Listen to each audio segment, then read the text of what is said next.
를 만든다고 만들었는데 글자가 참, 예, 글자 크기를 조절을 못했어요. 그래서 글자가 좀 작아서 잘 안 보일 수 있습니다.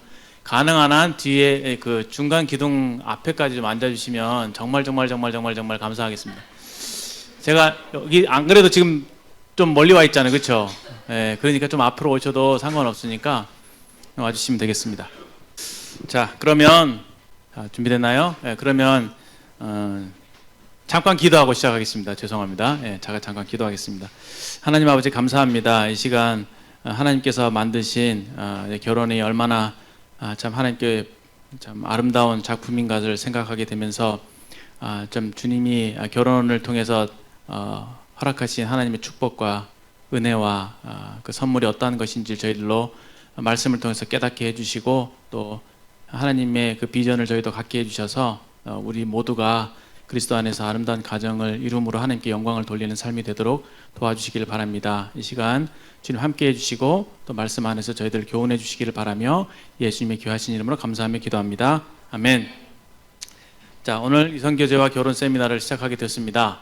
시작하기에 앞서서 굉장히 제가 이 부분에 대해서 남다른 뭐랄까 애착이라기보다는 남다른 책임감을 좀 갖게 된 것이 평소에도 사실 청년들의 결혼에 대해서 관심이 많았고 중요하다 생각을 했었지만 최근에 그 강단의 말씀을 들으면서 더욱 하나님께서 좀 제게 그런 마음을 주셔서 이 참 성경적인 가정을 이루는 것이 얼마나 하나님께 영광스럽고 기쁨이 되고 중요한 일인가를 다시금 생각하면서 이러한 일에 좀 더 적극적으로 청년들을 도와주고 기도해야겠다 그런 마음으로 이런 특강을 준비하게 되었습니다. 저희가 이제 특강 이성교제를 시작으로 이제 4번의 특강이 있는데요. 기대하는 마음으로 참석해 주시면 되겠습니다. 자, 시작하겠습니다. 이제 시작하기 앞서 여러분들에게 이런 궁금증들이 있을 수 있는데 잘 보이나요? 예, 죄송합니다. 글자가 좀 많을 수 있습니다. 참고 좀 견뎌 주시면 감사하겠습니다. 제가 그냥 읽어드릴게요. 호감이 가는 형제 자매가 있는데 어떻게 해야 됩니까? 결혼이 제게는 먼 얘기로만 느껴지는데 결혼에 대해서 지금부터 기도해야 하나요? 또 믿지 않는 친구를 데려와서 구원받게 한 뒤에 결혼하면 안 됩니까? 혼자 살면 안 되나요? 꼭 결혼해야 되나요? 내지는 다른 모임이나 일반 교회 다니는 크리스찬과 교제하거나 결혼하면 안 되나요? 또 배우자에 대한 하나님의 뜻을 어떻게 분별할 수 있나요? 등등 여러분들의 궁금증이 많이 있을 거라고 제가 예상을 해 보았습니다. 근데 이 특강이 4부분으로 구성이 되어 있습니다. 오늘은 첫 번째 부분은 결혼과 하나님의 영광이란 주제로 말씀을 드릴 거고, 두 번째는 결혼과 하나님의 주권, 세 번째는 Q&A 시간이 있습니다. 그래서 이때 손을 들고 담대하게 질문을 해주셔도 되고 좀 적절하지 않다 싶으면 오픈 채팅으로 질문을 마음껏 남겨주시면 되겠습니다. 아시겠죠? 네.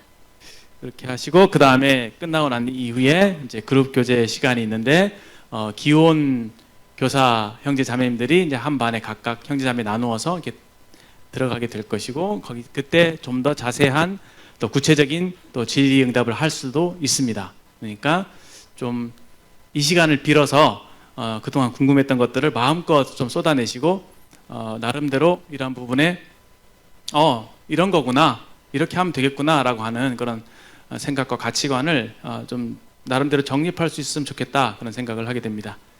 학습 목표, 결혼에 대한 하나님의 비전, 하나님의 비전이라는 것은 하나님의 시각이죠. 그것을 알고 성경적인 가정을 이루는 것. 그래서 오늘 특강을 이렇게 준비하게 되었습니다. 첫 번째, 결혼과 하나님의 영광입니다. 먼저 들어가기 전에 결혼은 하나님이 만드신 것이다 라는 거 인정하시죠? 사람이 만든 것이 아니다 라는 첫 번째 전제가 있고요. 두 번째는 그렇기 때문에 결혼에는 하나님의 뜻과 목적이 있을 수밖에 없겠죠. 아무 생각 없이 만드시지 않으셨으니까. 그 다음에 근데 성경을 통해서만 이 결혼에 대한 올바른 시각을 가질 수가 있습니다. 사람의 생각이 아닌 것이죠. 그 다음에 그렇기 때문에 성경적 결혼관을 갖는 것이 결혼을 위한 가장 확실한 준비가 되는 것입니다. 다시 말해서 성경에서 결혼해서 어떻게 말씀하고 있느냐에 대한 감흥이 오지 않으면, 그런 확실한 깨달음이 오지 않으면 결혼을 왜 해야 되지? 또 결혼을 하고 싶다라고 하는 마음 자체가 생기지 않고 결혼에 대해서 임의로 생각하게 되기 때문에 그렇습니다. 그다음에 성경적 결혼관을 갖는 것이 그렇기 때문에 결혼을 하는 것뿐만 아니라 성공적으로 결혼 생활을 유지하고 결혼 생활을 갖고 가는 데 있어서 밑거름이 된다, 이렇게 말씀드릴 수 있습니다. 결혼의 목적, 사람들이 일반적으로 결혼에 대해서 어떻게 생각하느냐, 대체로 보면 전통적인 생각을 갖고 계신 우리 어른, 할아버지, 할머니들, 그때는 자녀를 낳아 대를 잇는 것입니다. 고대 시대는 사실 사람을 많이 낳는 것이 가정의 그 유산, 보물이었어요. 그렇기 때문에 자녀를 많이 낳는 것이 여인의 미덕이었죠. 그래서 언제 낳느냐가 중요했는데, 그 이유는 과거에는 빨리 죽었거든요. 그러니까 건강할 때, 아이를 낳을 수 있을 때 최대한 많이 낳는 것이 관건이었습니다. 두 번째, 이제 낭만적인 생각을 할 수 있는데, 사랑하는 사람과 함께 오래오래 산다. 약간 로미오와 줄리엣 같이 이렇게 사랑, 애틋한 사랑. 그래서 그 내가 사랑하는 사람이라면 지구 끝까지 갈 수 있고 맨날 풀만 먹어도 살 수 있고 막 그런 생각, 낭만적인 생각들. 그래서 이때는 사람이 중요해요. 누구랑 결혼하느냐. 꼭 사랑하는 사람과 결혼해야 됩니다. 여러분들의 생각은 어떠십니까? 이 첫 번째 생각, 두 번째 생각, 그리고 마지막 세 번째, 실용적인 생각이에요. 요즘 흔히 현대에 만연하는 생각들인데, 연애는 사랑하는 사람과, 그러나 결혼은 현실이기 때문에 뭐죠? 나와 조건이 맞는 사람, 결혼을 할 만한 사람. 그 말은 무슨 말이냐면, 내가 결혼을 해서 얼마나 편리하게 그저 살 수 있는가, 얼마나 많은 것들을 누리고 살 수 있는가, 이것에 관심이 있기 때문에 조건을 따지죠. 그 사람의 어떠함보다 그 사람이 가진 조건을 따지게 되어 있습니다. 그 세 가지 중에 한 가지가 나는 혹시 이 중에 있을까를 양심적으로 한번 생각해서 말씀하지 마시고 양심적으로 한번 생각을 해보십시오. 그런데 그럼 과연 성경이 말하는 결혼의 목적은 무엇일까? 너무너무 단순합니다. 결혼의 목적을 얘기하기 이전에 이제 삶의 목적이죠. 너희는 먹든지 마시든지 무엇을 하든지 다 시작, 하나님의 영광을 위하여 하라. 이 말씀은 굉장히 중요한 말씀입니다. 먹든지 마시든지, 여기 무엇을 하든지라고 되어 있죠. 그러니까 삶의 모든 살아가면서 하는 활동들, 그것에 의미가 있다고 한다면 그것은 반드시 하나님의 영광을 위한 것이어야 한다라는 것이에요. 청년회는 모이고 누구를 만나고 교제하고 뭘 먹고, 그렇죠? 학교를 가고 공부를 하고 직장을 다니고, 이 모든 일에 있어서 사람은 하나님의 영광을 위해 창조되었기 때문에 하나님의 영광을 추구해야 된다라고 하는 말씀입니다.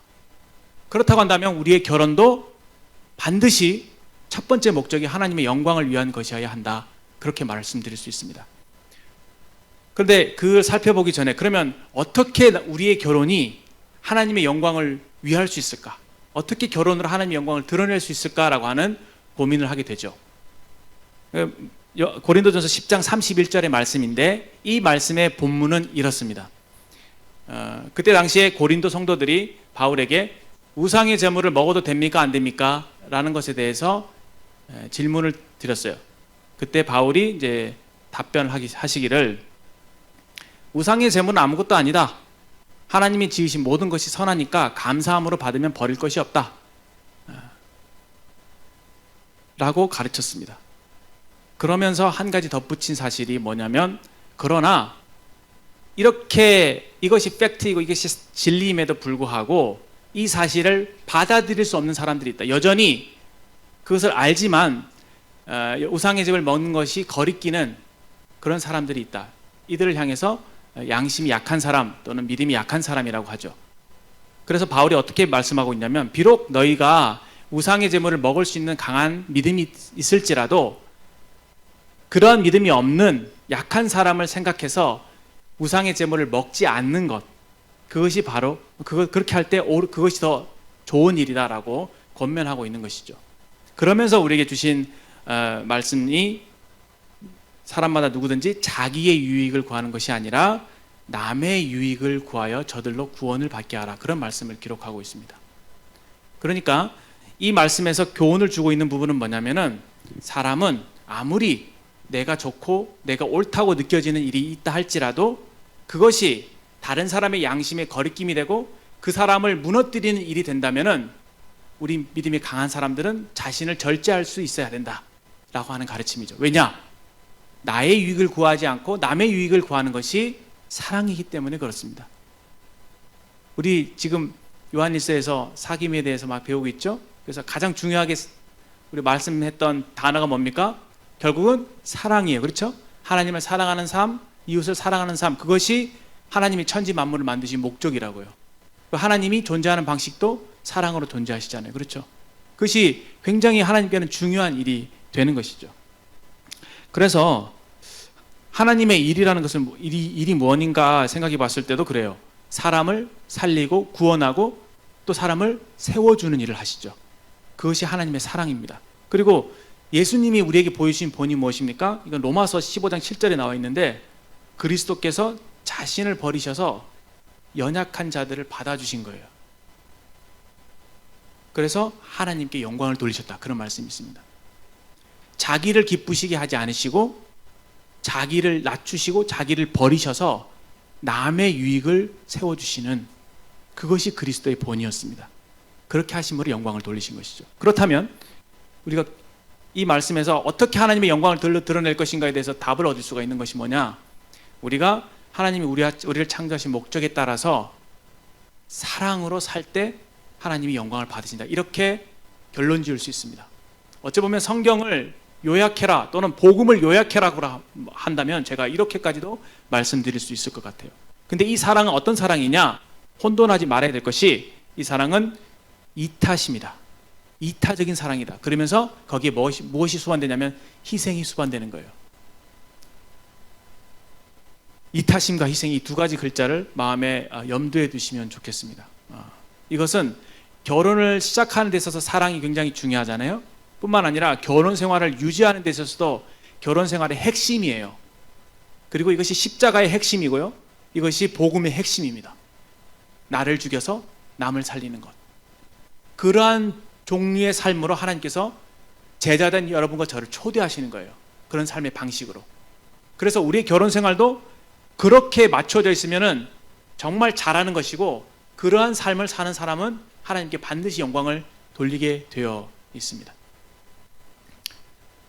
이제 좀 더 구체적으로 결혼이 어떻게 시작됐는지 하나님께서 결혼을 만드실 때 어떠한 것을 의도하셨는지를 좀 창세기를 통해서 살펴보고자 합니다.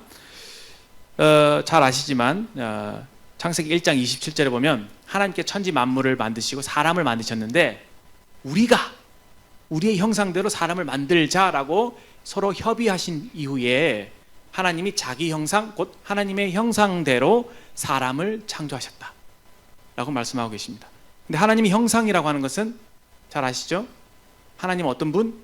삼위일체 하나님, 우리로 존재하신 하나님, 사랑 안에서 온전한 연합을 이루고 계신 하나님, 서로 각 위격이 서로 사랑하고 서로 높이시고 서로를 기뻐하시는, 서로 행복해 하시는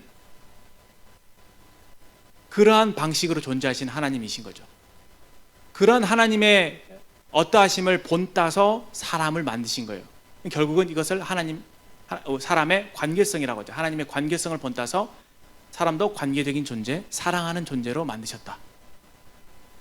그렇게 볼 수 있습니다. 근데 사람을 만드실 때 남자와 남자 똑같은 사람을 여러 명 만드신 게 아니라는 거예요. 남자와 여자로 만드셨다. 근데 남자와 여자가 어떻습니까? 동등하지만 서로 굉장히 달라요. 어떤 분들은 저도 그렇게 느낄 때가 많은데 그 평행선 알죠? 아무리 달려도 만나지 않는, 서로 다른 영역에 살고 있는 듯한 느낌을 받는, 그럴 정도로 남성성과 여성성이라는 것은 확연하게 구분이 되고 서로 자기를 비춰 타인을 이해할 수 없을 만큼 그렇게 서로 다릅니다. 근데 왜 하나님께서 이렇게 다르게 지으셨을까? 그걸 생각해 볼 수가 있죠. 하나님께서 여러 짐승들을 서로 암수 짝을 지었잖아요. 암컷과 수컷으로 이렇게 만드셨습니다. 근데 먼저 아담을 딱 지으시고 보셨는데 아담을 보니까 혼자예요. 그래서 혼자 사는 것이 좋지 못하다. 그 전에 자연 만물을 만드시고 난 이후에 good 그랬잖아요. 하나님 보시기에 좋았더라. good이었거든요. 선하심 하나님의 눈에 하나님 만드신 만물들이 다 좋게 보였던 거예요. 그런데 한 가지 좋지 못한 것이 있었으니 바로 사람이 혼자 사는 것이었습니다. 그래서 하나님께서 내가 그를 위하여 돕는 배필을 지으리라고 하는 하나님의 의지를 표명하셨습니다. 여기 돕는 배필이라고 하는 것은 그 영어로 helper인데 성경에서는 이 helper라고 하는 단어 이 개념이 하나님을 지칭할 때 쓰여요. 그러니까 더 강하신 분이 약한 우리들을 도와주시는 거죠. 하나님은 우리의 도움이시다. 그러니까 강한 사람이 약한 사람을 돕는 것이죠. 그렇죠? 자녀들이 저를 도와줄 수 없습니다. 제가 자녀들을 돕죠. 그래서 서로 부족한 부분을 채우게 하셨는데 이것을 이제 오해를 하게 되면 어떻게 오해를 하게 되냐면 남성 위주로 생각하는 거예요. 그러니까 남자가 이렇게 있는데 이렇게 남자가 메인이고 여자가 그것을 보조하기 아니라 보조 내지는 서브의 개념으로 생각하는 경향이 있을 수 있습니다. 그러나 성경을 자세히 보면 그렇지 않습니다. 그것은 이 배필이라고 하는 개념은 전문성의 개념이라고 이해가 돼요. 예를 들어서 여기 한 의사가 있고 여기 뭐 자동차 정비공이 있다고 했을 때 그 의사는 자동차를 못 고치죠. 그렇죠? 정비공은 자기 몸을 못 고칩니다. 그래서 자동차 고장 나면 정비공에게 의사가 부탁을 하는 거죠. 정비공은 자기 몸이 고장 나면 의사에게 자기 몸을 맡기는 거죠. 서로 전문 분야가 다르기 때문에 서로 부족한 부분을 채워주는 방식으로 사회는 굴러가게 되어 있거든요. 그래서 서로 더불어 사는 것이잖아요. 그런 개념으로 가정을 작은 단위로 생각해 보게 되었을 때 남성성과 다음 페이지 남성성과 여성성은 서로 동등하지만 속성이 다르죠. 그리고 그 속성에 따라 하나님께서 다른 역할을 부여하셨습니다. 성경에는 남자가 머리이고 남자가 이제 가정에서 남자가 여자의 머리라고 얘기하잖아요. 그것이 남자가 여자보다 더 우월하다든지 남자가 여자를 지배해야 된다고 한 그런 개념이 아니라 둘이 서로 하나를 이루기 위해서 연합하기 위해서 둘 중에 하나에게 하나님께서 머리의 역할을 부여하신 것이다. 이렇게 이해하시는 것이 옳습니다. 그리고 그것은 일종의 하나됨에 있어서 누가 어떤 헤드십을 차지하느냐, 누가 리더십을 발휘하느냐의 문제인 것이지 어떤 한쪽이 다른 한쪽보다 우월하다든지 그런 개념이 아니라 또 어떤 한쪽이 다른 쪽보다 높은 계급에 있다고 하는 개념이 아닌 것이죠. 그러나 하나님과 인간 사이의 관계에서는 반드시 계급이 존재합니다. 왜냐? 하나님은 스스로 존재하시는 분이고 우리는 피조물이기 때문에 그걸 오해하지 않았으면 좋겠습니다. 남성성이라는 것은 강인함이 있죠. 근데 강인함 반면에 이제 굉장히 투박해요. 그리고 여성성은 어떻습니까? 연약하지만 굉장히 섬세합니다. 그렇기 때문에 남자들은 그 일종의 육체적으로 강하잖아요. 그렇죠? 정신적으로도 대체적으로 강하기 때문에 어떤 문제가 닥쳤을 때 책임을 질 수 있어요. 근데 여성은 상대적으로 그렇지 못한 면이 있기 때문에 여러 가지 다방면의 일들을 능숙하게 해내는 그런 이제 장점을 가지고 있죠. 그래서 서로가 이렇게 부딪히는 것이 아니라 서로가 서로의 부족한 부분을 이렇게 메워주는 방식으로 서로 사랑하도록 하나님께서 남자와 여자를 지으셨다, 이렇게 이해할 수 있습니다. 성격에도 사실 MBTI 보면 그렇잖아요. T가 좋다, F가 좋다, 이렇게 어느 것이 더 better, 낫다라고 생각하면 안 돼요. 하나님이 그냥 다른 거죠, 그렇죠? T는 어떻습니까? T는 굉장히 기획 잘하잖아요. 계획 뭐 어떤 것들 잘 문제를 잘 해결하고, 그렇죠? 근데 F는 굉장히 감수성이 풍부하죠, 그렇죠? 그래서 T가 있으면 세상이 발전해요. 근데 세상에 T만 있으면 굉장히 세상이 좀 각박해질 수, 딱딱해질. 근데 F만 있으면 어떻습니까? 세상이 발전을 안 해요. 문제 해결이 잘 안 됩니다. 공감하다 끝나죠. 울다가 끝납니다. 그래서 어떻게 하라고 이거죠. 뭐 예를 들어서 오은영 박사 같은 사람은 굉장히 이 두 가지가 잘 조화를 이루고 있는데 공감을 많이 해주면서도 딱 정신 차리고 이렇게 해야 됩니다, 저렇게 해야 됩니다, 처방을 잘 내려주고 문제를 해결해 주죠. 여튼 그 한 사람에게서 그 두 가지가 조화되는 것을 볼 때 우리의 사회적인 관계에 있어서도 그렇죠. 특히 남편과 아내의 관계에 있어서 남편이 안쪽이라면 아내는 다른 쪽을 성향을 띠게 될 텐데 두 가지가 어떻게 해요? 서로 조화될 수 있게 하신 것이다. 그래서 나와 다른 어떤 상대방을 받을 수 있는 그런 인격적인 성숙함을 하나님께서 의도하신 것이다, 이렇게 이해하시면 좋습니다. 뒤에 이런 말씀이 있습니다. 그러나 주 안에는 남자 없이 여자만 있지 않고 여자 없이 남자만 있지 아니하니라. 무슨 말이냐면 이는 남자가 여자에서 난 것 같이 여자가 남자에서 난 것 같이 남자도 여자로 말미암아 났음이라. 그러나 이 모든 것은 하나님에게서 났느니라. 이게 고린도전 11장에 너울에 대한 표현을 하시면서 남자가 여자의 머리라, 그렇죠? 그런 어떤 그 리더십에 대한 말씀을 하면서, 머리됨에 대한 말씀을 하시면서 그러나 주의해야 될 점은 남자와 여자가 서로 동등하다, 그렇죠? 그런 말씀을 하고 있는 것이죠. 근데 이것이 죄로 말미암아 왜곡 현상이 와서 사람이 타락한 이후 이래로 굉장히 남성 편향적으로 문화가 흘러왔습니다. 그렇게 될 수밖에 없었던 것이 어찌 보면 힘의 논리죠.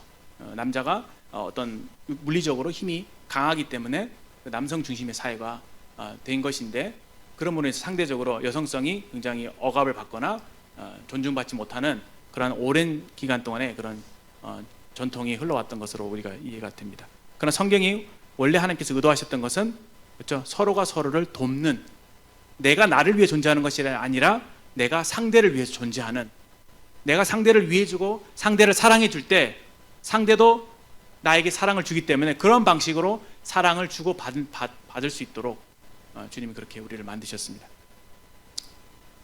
잘 아시겠다고 생각해서 빨리 넘어가겠습니다. 그러나 중요한 부분에 가만히 곰곰이 생각해 보시면 굉장히 중요한 부분이기 때문에 말씀을 드립니다. 자, 결혼을 시작하게 되는데 보세요. 하나님께서 먼저 아담을 만드셨어요. 그래서 사람이 독처하는 것이 좋지 못하니 내가 그를 위해서 돕는 배필을 지으리라 하신 다음에 바로 하와를 만드시는 게 아니에요. 그 전에 어떤 일을 하셨느냐면 생물들을 하나님이 아담에게로 이렇게 이끌어 오셨습니다. 네, 아담이 생물들의 이름을 지어줍니다. 그 이름을 짓는다는 것은 어떤 의미일까? 동물들을 한 명 한 명 이제 데리고 오셨겠죠? 한 마리 한 마리 데리고 오는 거 보면서 이제 그 동물 내지는 뭐 생물 관찰하는 거죠. 동물을 관찰할 때 그 동물들의 각각의 특성을 이해하게 되고 그 존재를 긍정하고 인정하게 되고 그리고 그와 이제 관계를 맺는 그런 연습을 미리 이제 시키신 겁니다. 그리고 난 이후에 하나님이 아담을 깊이 잠들게 하시고 이제 갈빗대를 취하신 것이죠. 그리고 그 갈빗대로 하와를 지으십니다. 그리고 이제 하와를 지으신 다음에 아담에게 이렇게 데리고 오시는데 아담이 하와를 보자마자 한 말이 뭐냐면 이는 내 뼈 중에 뼈요 살 중에 살이라. 하나님이 하와를 만드실 때에 아담을 따로 만드시고 하와를 따로 만드신 게 아니라는 거예요. 그게 좀 놀랍지 않습니까? 아담에게서 갈빗대를 취해서 아담의 것으로, 아담과 동일한 그것으로 하와를 지으셨다고 하는 거죠. 그래서 이제 그걸 보자마자 아담이 이렇게 고백합니다. 이것을 남자에게서 취하였은즉 여자라 부르리라. 이것을 이제 남자 여자라고 하는 단어가 이제 히브리어로 잘 아시죠? 이시와 이시아.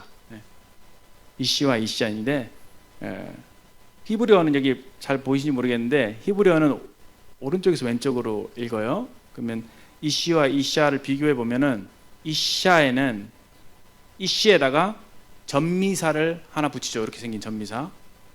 이렇게 생긴 전미사를 하나 붙였어요. 원래는 이시가 이시인 거죠. 같은 단어에서 온 거예요. 근데 이 전미사가 어떤 전미사면 의미가 있는 것이 아니라 그냥 여성형 전미사예요.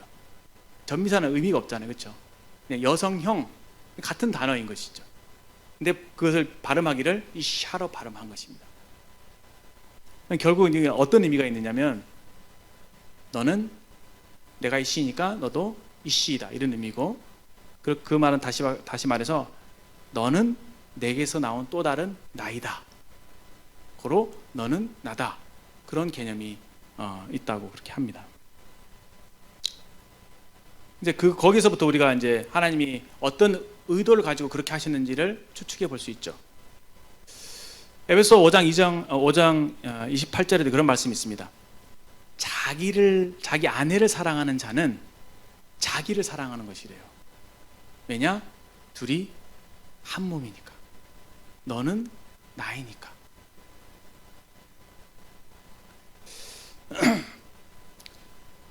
그리고 이제 에베소 우리가 공부하면서 남편들에게 주신 명령, 또 아내들에게 주신 명령들이 있는데, 그 명령들을 살펴볼 때에도 이런 하나님의 그 어떤 사랑의 원리를, 또 연합의 원리를 우리가 이해할 수 있는데, 그 아내들에게는 그 순종함으로 자기를 단장하라고 그런 명령을 주시고 있고, 남편들에게는 여기 지식을 따라, 그러니까 이름을 짓는다는 것은 결국 그 대상을 스터디하는 거예요. 지식을 따라.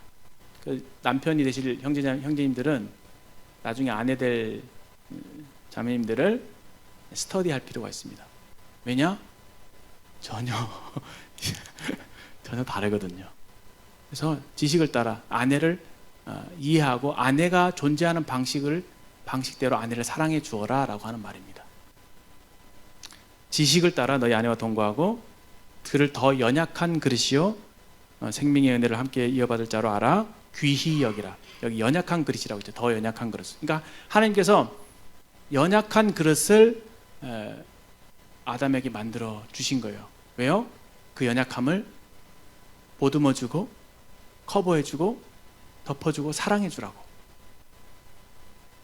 그러니까 상대방의 부족한 것, 연약한 것들은 전혀 불편의 대상이 되지 않아요. 사랑할 경우에는. 오히려 아싸, 내가 사랑해줄 부분이네 라고 받아들이시는 거죠. 여러분 진짜 생각해 보세요. 진짜 좋아하는 자매님이 있어요. 그렇죠? 근데 그 자매님이 어떤 예를 들까? 뭐 예를 들어서 굉장히 어떤 무거운 짐을 낑낑낑 들고 가고 계세요. 그렇죠? 주위에 아무도 없어. 그렇죠? 표현하고 싶었어. 근데 그것을 딱 이렇게 들여다 드리면 얼마나 자매님이 고마워하시겠어요. 그렇죠? 적절한 비유가 아닌 것 같은데. 그렇죠? 여튼 그 여성의 연약함이 있잖아요. 그렇죠? 그 연약함을 남성이 커버해 줄 때 사랑하게 되면 그것이 불편함이 아니라 즐거움이 된다고요. 아시겠습니까? 예.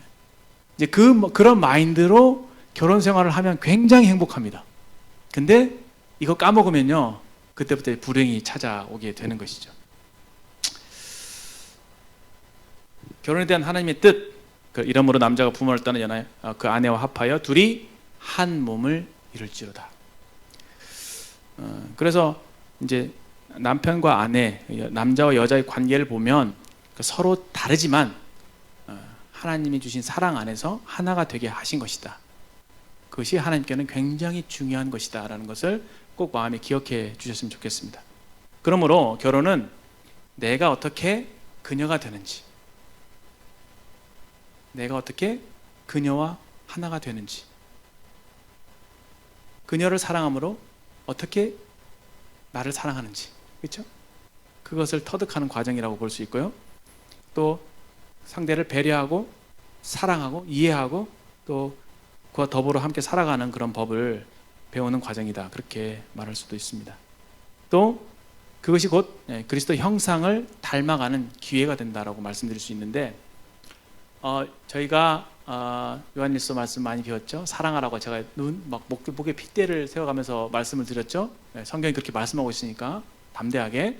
근데 실제로 여러분 그 사랑을 실천하는데 얼마나 그것을 실천하실 수 있습니까? 어느 정도까지 그 성경에서 말하는 사랑을 실천하실 수 있나요? 그런 기회가 얼마나 제공이 되나요? 그렇게 하기가 잘 쉽지가 않습니다. 여러분들이 정말 저 아프리카에 저 죽어가는 정말 알죠? 그 병들어 죽어가고 있고 막 굶주리고 있고 그 사람들에서 자기 몸을 막 내던지면서 이렇게 그런 정도의 희생과 헌신을 하지 않는 이상 예수님이 걸어가셨던 그 길을 코스프레 하기가 쉽지 않아요. 근데 남편들아 아내 사랑하기를 그리스도께서 교회를 사랑하시고 위하여 자신을 주심같이 하라라고 말씀하셨죠. 실제로 결혼을 하시게 되면 그런 기회들이 주어집니다. 근데 아내를 위해서 죽으라는 말씀이 아니에요. 사실 아내를 위해서 사는 게 더 힘들어요. 아내를 위해서 목숨 한 번 던지는 건 쉽죠. 그냥 불구덩이 뛰어들면 되잖아요. 물에다가 퐁당하면 되는데 그게 힘든 게 아니라 사는 게 힘들어요. 지속적으로 희생적으로 사는 게 힘들다고요.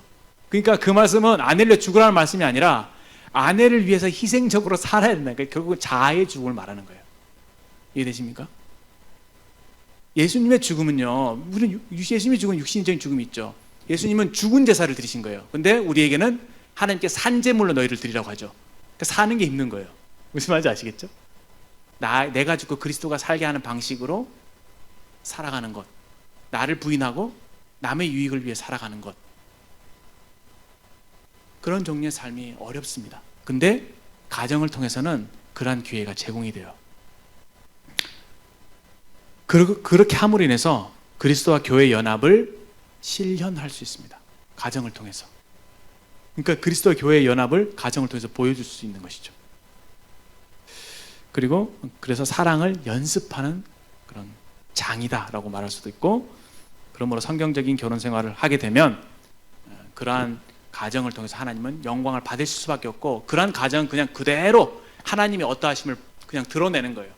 하나님이 가장 드러내시고자 했던 하나님의 뜻, 그 사랑이신 하나님, 그렇죠? 서로 사랑하신 하나님, 그 복음을 통해서 하나님이 우리를 얼마나 사랑하시는지를 보여주셨잖아요. 그게 하나님의 복음을 통한 하나님의 영광이죠. 그것이 가정을 통해서 나타나는 거예요. 눈에 보이도록. 그런 가정을 보실 때 하나님은 영광을 받으십니다. 얼마나 됐나요? 30분 정도 한 것 같네요. 그렇죠? 이상으로 1부를 마치겠습니다. 시간 잘 지켰죠? 아싸.